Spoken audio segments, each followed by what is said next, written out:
Welcome to the Authority File, the academic library podcast from Choice, brought to you this week by Sage Publishing and Choice.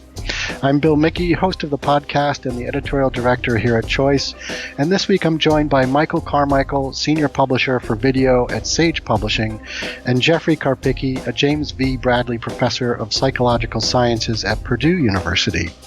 Michael and Jeffrey have a fascinating tale to tell about how they came together to conduct a literature review and original research around using video in an educational context.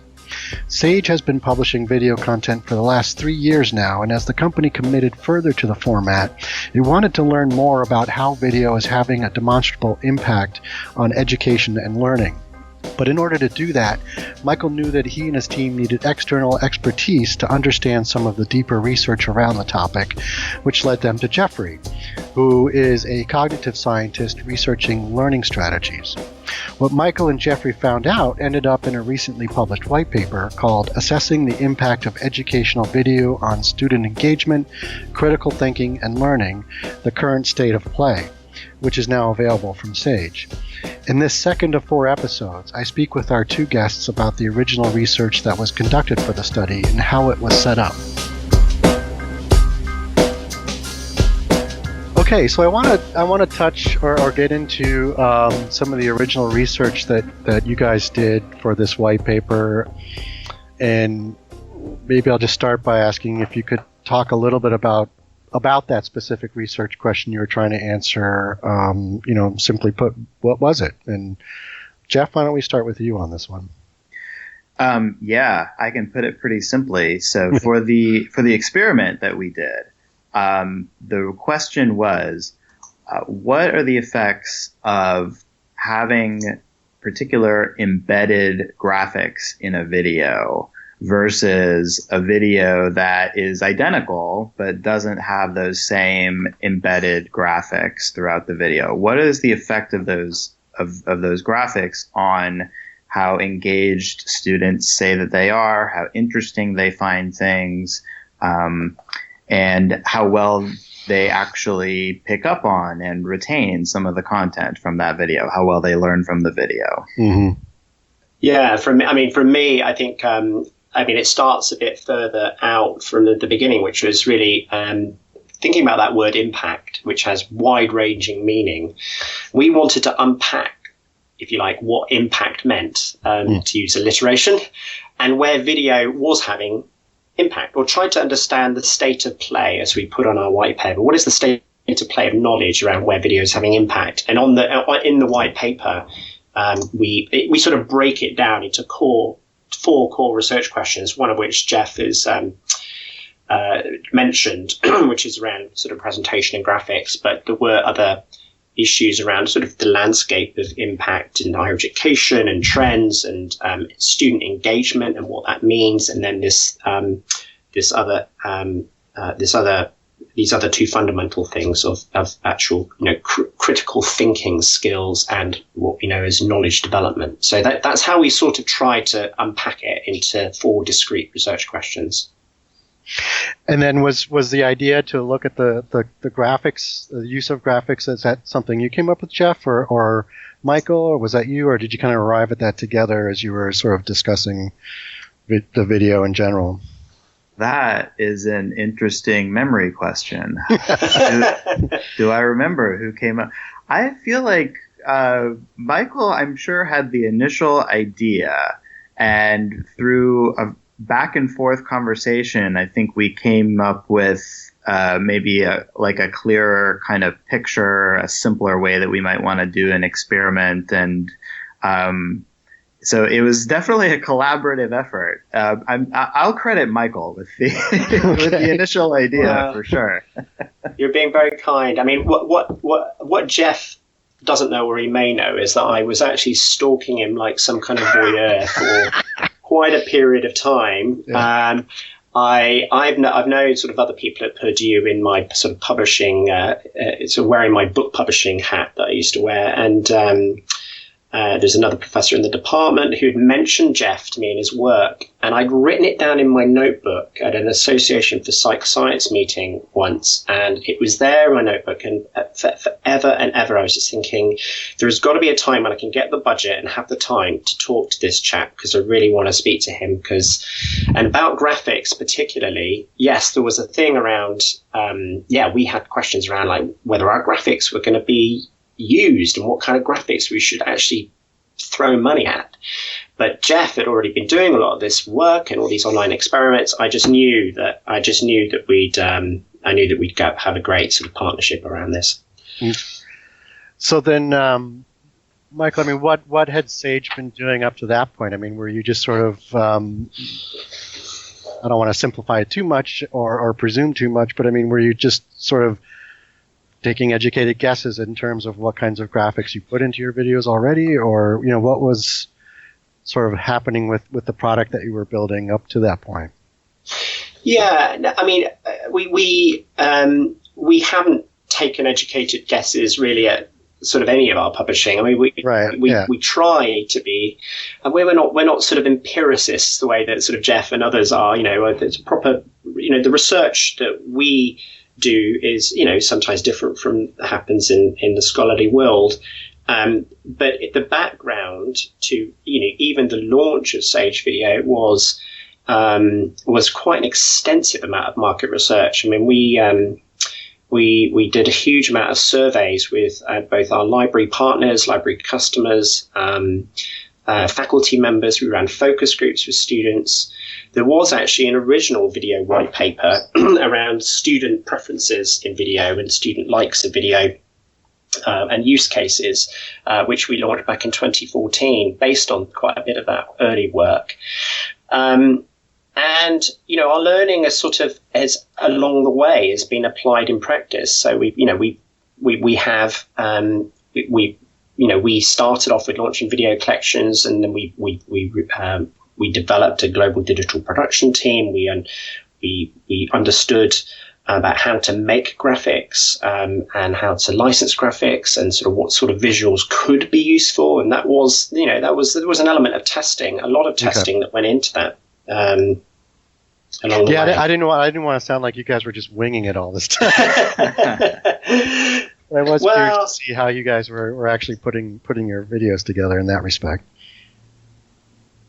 Yeah, I mean, there's sort of, I always say that sort of, good publishing is a market research exercise in itself. And so, I mean, when you say winging, I mean, it's not totally unfair to say that, we've been learning by doing. 3 years we've launched so much, and so we didn't want to wait for all the answers to be available before we wanted to dive into this very exciting market that I described earlier. And so we felt like we needed to have a story in this market. And so we accepted as an organization that we wanted to be in it for the long term and that we wanted to learn through by doing. So, yes, it is part grounded, but it's also, I think, just, instinctual processes and judgment and sort of applying learning along the way that's got us where we are. Sage Publishing has just released a new video collection on the Sage Research Methods platform called Practical Research and Academic Skills. These 400 video titles cover the practical skills needed to conduct successful research, including project and time management, writing for publication, and presenting work. There is also an essay writing kit appropriate for anyone learning to write college-level papers, and information on pursuing careers in research. Students looking to continue in academia will find information on building professional networks and presenting at conferences. These tips are presented through engaging videos, which include tutorials and animated videos. Go to sagepub.com to learn more and to find information on free trials.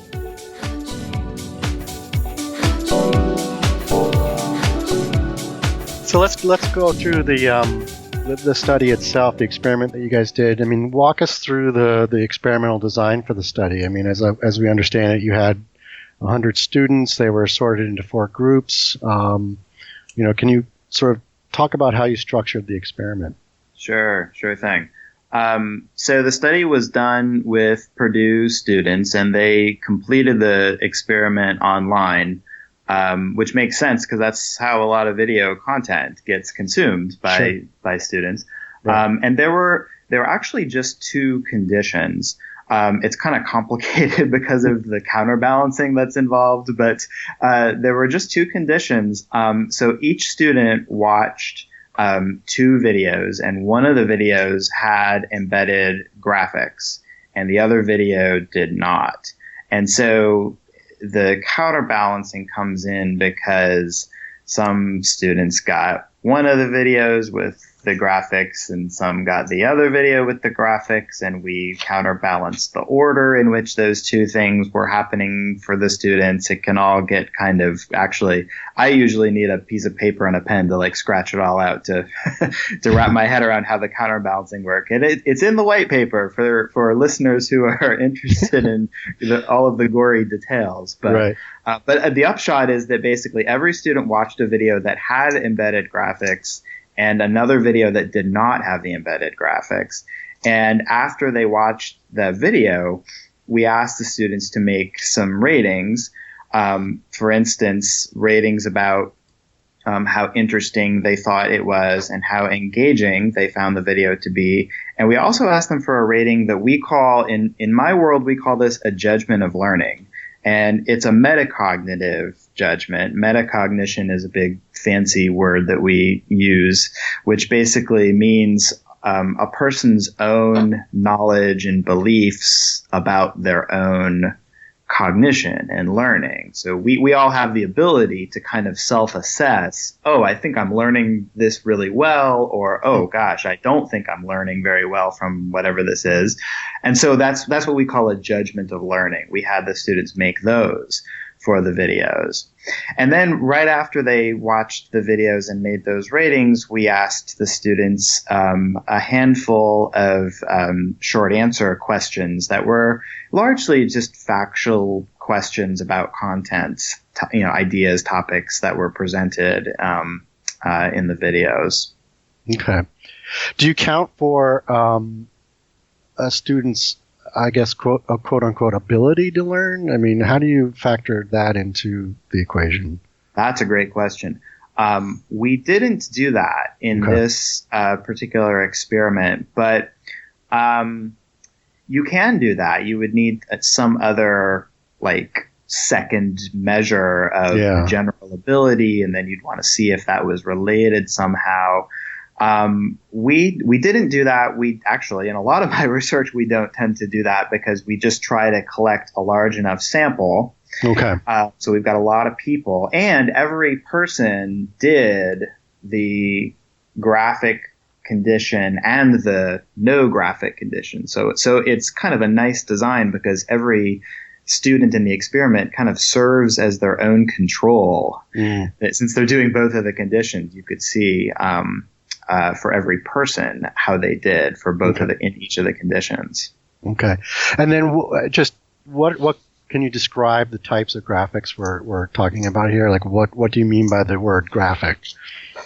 Yeah, I can say a bit about that. Michael can probably flesh this out a little more though. So at points in time in the video, the videos, to give a little more detail, it was a speaker talking about a research methods kind of topic. So most of the image on the screen was the speaker talking to the camera, and the graphics were things like actually they varied a bit. Sometimes the graphics were kind of interesting bits of clip art that might embellish something. I think in one case there was actually a graph presented that was adding some additional information. So the graphics within the videos varied a bit from kind of simpler stuff, like I would call them clip art. Maybe that's the wrong way to describe it.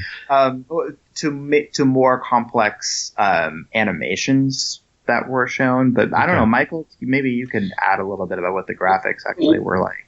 Yeah, that you got it, Jeff. We picked two films. We picked on sort of two films that were kind of more recently released films from a collection. Actually, it's not quite ready, but will be in March. Because we wanted to test like how far we'd come in some ways, and we picked two films which did have that kind of diversity of graphics, and so. And also with sort of perhaps an equal amount. So I think each film, they were tutorial style videos with instructors on screen. Each film had about 8 to 10 graphics.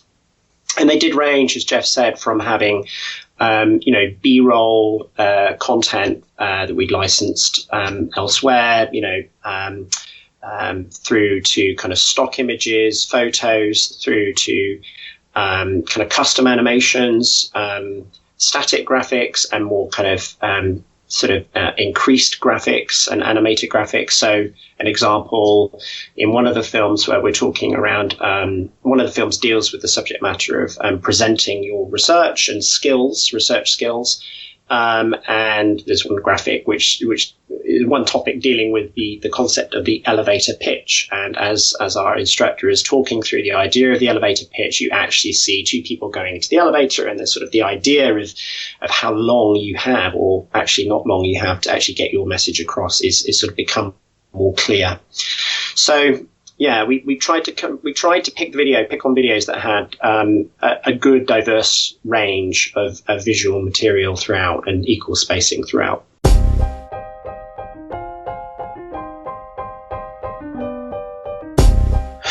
You just heard from Michael Carmichael, Senior Publisher for Video at Sage Publishing, and Jeffrey Karpicke, a James V. Bradley Professor of Psychological Sciences at Purdue University, who examined how video can be most successfully used as an instruction and research tool, which resulted in a white paper called Assessing the Impact of Educational Video on Student Engagement, Critical Thinking, and Learning, the Current State of Play. This concludes episode 2 of our 4-part series. This episode was brought to you by Sage Publishing and Choice. Be sure to join us for the next episode, where we'll talk about the key takeaways from the research. That means that the students thought that the videos with the graphics were slightly more engaging and more interesting, and they also did a bit better on the short answer test. You can search for or listen to all of the episodes of The Authority File on your favorite podcast platform. You can also find all of our episodes on choice360.org. Just click on the librarianship drop-down. If you like what you hear, please take a moment to give us a review on your favorite podcast app. That's all for this week. Thanks for joining us.